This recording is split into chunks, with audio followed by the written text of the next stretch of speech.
If you're a golf fan, there's no way you haven't heard of Billy Casper. How could you not? The man was a legend. But his story took a heartbreaking turn when a heart attack took him away, leaving the golf world in mourning. And in the wake of his passing, something else became clear. Behind all that success were struggles few had known about.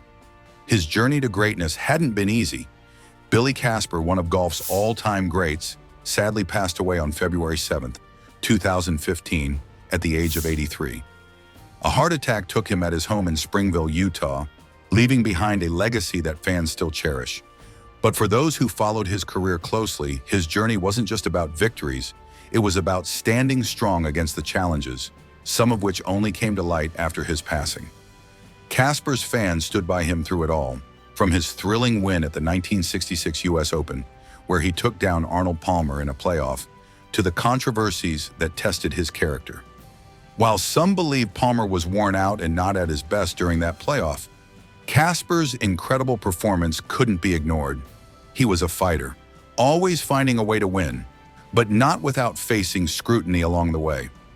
One of the biggest controversies of his career came at the 1970 Masters tournament, when he was accused of taking an illegal drop on the 13th hole. The accusations put him under a harsh spotlight, but in the end, he was cleared of any wrongdoing. Then came the 1971 Ryder Cup, where he represented the United States in a tough loss to Great Britain and Ireland. His performance in the singles matches was criticized, with some questioning his form, but Casper remained a respected figure in the game. Even later in his career, controversy seemed to follow him. At the 1975 Masters, he was once again accused of breaking the rules, this time for allegedly improving his lie in a bunker. But just like before, he was cleared, proving that his integrity remained intact despite the rumors. Now let's take a look at his incredible career, a journey so remarkable that fans still feel his absence today. With 51 PGA Tour wins to his name, he cemented himself as one of the greatest golfers of all time. His first victory came in 1956, and from that point on, he never looked back. That total of 51 wins places him 7th on the all-time list, an achievement that speaks volumes about his consistency and talent.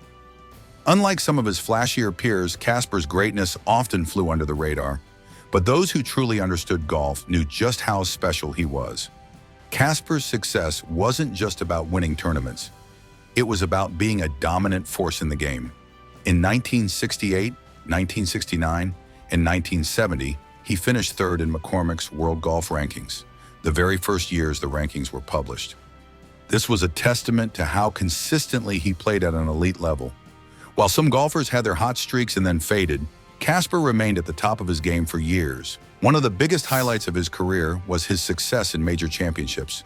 He won 3 of them: the 1959 U.S. Open, the 1966 U.S. Open, and the 1970 Masters Tournament. Each of these victories was special in its own way, but his win at the 1966 U.S. Open was particularly unforgettable. He faced off against Arnold Palmer, one of the biggest stars in golf history, in an 18-hole playoff. Many expected Palmer to come out on top, but Casper had other plans. He played steady, smart golf and took down the fan favorite, proving that he belonged among the sport's greats. Some people argued that Palmer wasn't at his best that day due to fatigue, but Casper's victory was well-earned, and it remains one of the most famous moments in golf history. Beyond the majors, Casper was a dominant presence on the PGA Tour. He was the PGA Tour money winner twice in 1966 and 1968, meaning he earned more prize money than any other golfer during those seasons. That was no small feat, especially considering the competition he faced from legends like Jack Nicklaus, Arnold Palmer, and Gary Player. His excellence was recognized further when he was named PGA Player of the Year in both 1966 and 1970. Winning that award once is impressive. Winning it twice proves you're in a league of your own. Casper was also known for his remarkable consistency. He won at least one PGA Tour event for 16 straight seasons, from 1956 to 1971. That's the third longest streak in PGA Tour history, trailing only Arnold Palmer and Jack Nicklaus, who each had a 17-year streak. For 16 years, Casper found a way to win, no matter how tough the competition was or how much the game evolved. That level of sustained excellence is incredibly rare in any sport. Another measure of his greatness was his scoring ability. Casper won the Varden Trophy 5 times for having the lowest scoring average on the PGA Tour. He earned this honor in 1960, 1963, 1965, 1966, and 1968. This means that year after year, he was consistently one of the most efficient and precise players on tour. Golf isn't just about winning tournaments, it's about playing at a high level week in and week out. Casper's 5 Varden trophies prove that he was one of the best pure golfers of his time. One of the biggest contributions Casper made to the sport was his role in the Ryder Cup. He represented the United States 8 times in the prestigious tournament, playing in 1961, 1963, 1965, 1967, 1969, 1971, 1973, and 1975. Then, in 1979, he was named the non-playing captain of the U.S. team. That level of involvement in the Ryder Cup is rare and speaks to how much he meant to American golf. Not only was he a key part of the team, but he also holds the record for scoring the most points in Ryder Cup history by an American player. In a competition that has seen legends like Tiger Woods, Jack Nicklaus, and Arnold Palmer, that's an incredible accomplishment. While Casper made his mark on the PGA Tour, he also found success later in life on the Senior PGA Tour, now known as the Champions Tour. From 1982 to 1989, he won 9 events, including 2 senior major championships. Even as he got older, his competitive spirit never faded. Some golfers struggle to maintain their edge after their prime years, but Casper continued to prove that he could compete with the best, no matter his age. Casper's impact on the game extended far beyond just playing. After retiring from professional golf, he became a well-respected golf course designer.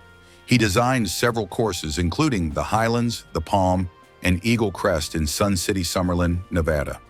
He also worked on the Hidden Oaks Golf Course, a beloved 9-hole par 3 course in a quiet neighborhood just north of Santa Barbara, California.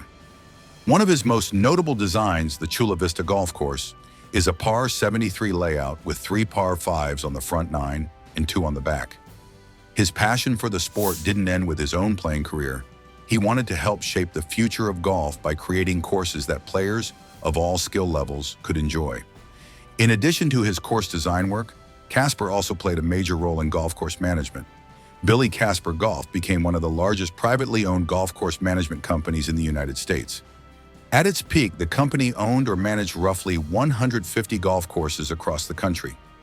Under his leadership, BCG became known for its commitment to growing the game and making golf more accessible to players of all backgrounds. One of Casper's most meaningful contributions was his involvement in charitable efforts. Billy Casper Golf annually hosted the world's largest golf outing, a national event that raised money for military charities. This outing brought golfers together for a good cause, showing that the sport could be used to make a difference in people's lives. Casper always believed in giving back, and his commitment to supporting military veterans and their families was a reflection of his generous spirit. And that's a wrap for today's video. If you had a good time, be sure to like and subscribe so you never miss out. See you in the next one.